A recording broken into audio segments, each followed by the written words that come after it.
Hello les autonomistes et bienvenue à vous dans cette nouvelle vidéo où aujourd'hui on va aborder un sujet qui je pense va vous intéresser pour en tous les cas ceux qui veulent construire un worship. C'est la partie sous, la partie argent.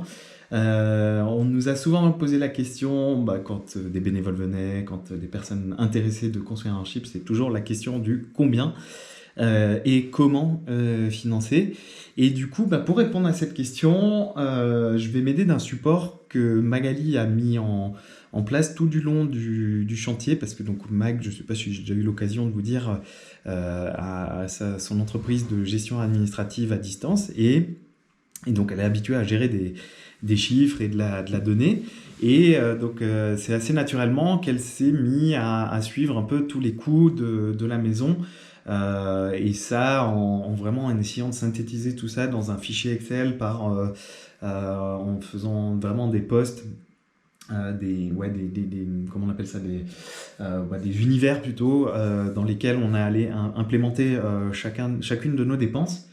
Et donc grâce à ça, là on est quasiment à la fin du chantier, et donc on est en mesure de vous donner vraiment des choses très concrètes sur le coût de cette maison, sachant, je précise que nous sommes en décembre 2022, que la maison a commencé, les travaux ont commencé en février 2020, donc forcément entre-temps l'inflation est passée par là, donc ce que je vais vous donner là n'est pas représentatif de la situation actuelle, mais voilà, ça peut vous donner quand même une idée de ce que ça nous a coûté, et peut-être à ça il faudra implémenter un taux d'inflation qui sera celui qui sera en vigueur au moment où vous regarderez cette vidéo.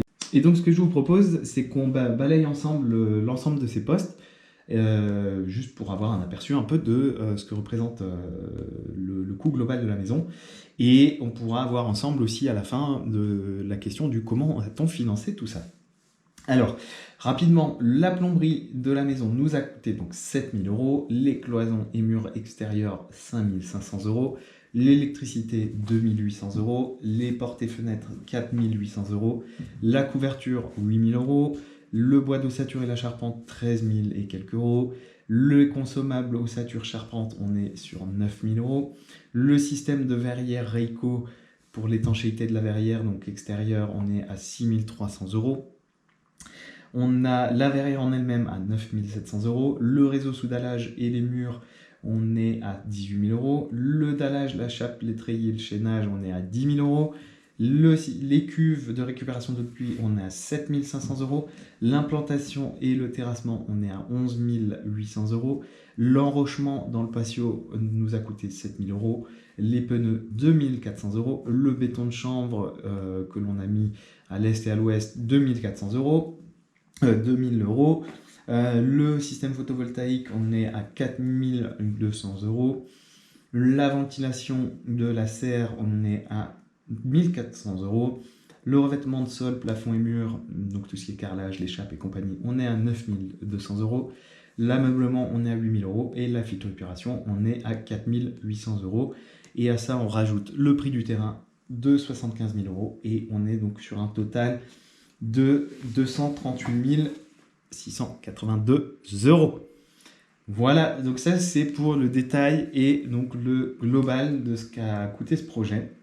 Alors ce qui est hallucinant, c'est qu'avec Mag, on avait fait un prévisionnel avant de se lancer dans ce projet pour justement, c'est là où je vais commencer à répondre à la question du comment. On savait que on allait devoir financer cette maison en grande partie en autofinancement. En fait, aujourd'hui, sauf erreur de ma part, il y a très peu de banques qui vous suivront dans un projet d'autoconstruction. Donc nous, avec cette condition, on savait déjà il y a plusieurs années de ça qu'il fallait qu'on mette de l'argent de côté pour aller au bout d'un projet comme celui-ci. Il y a uniquement le terrain qu'on a pu financer par le biais d'un crédit. Tout le reste, donc, c'est fait par autofinancement.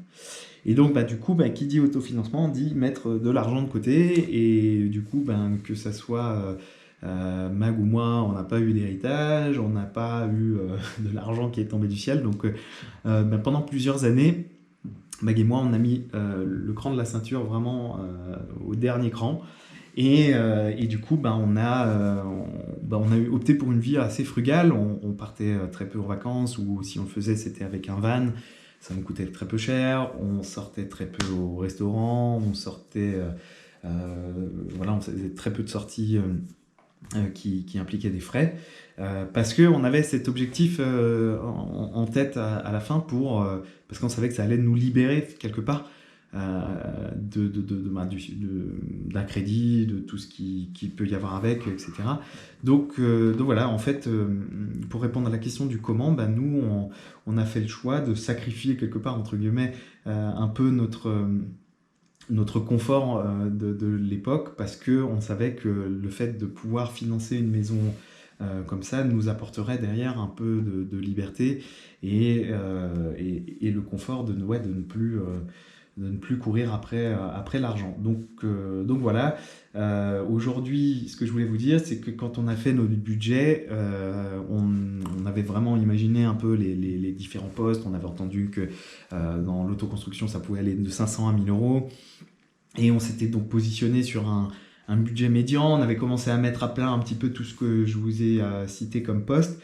Et ce qui est fou, c'est que donc on était au total du budget, on était à peu près à 3000 euros près de ce qu'on avait prévu initialement. Donc du coup, l'argent qu'on avait mis de côté et qu'on a pu bien sûr aussi gagner entre le début de la construction, parce que nos activités n'ont pas été mis complètement en sommeil, donc nous ont permis d'arriver à aller à remplir cet objectif et à tenir le budget. Donc on est bien content, parce que malgré les aléas qu'on a pu avoir, malgré les hausses de tarifs qu'on a pu commencer à subir, on est resté dans ce qu'on avait prévu. Donc voilà. Donc écoutez, je finis cette vidéo juste pour vous dire que donc Magali a constitué ce fichier.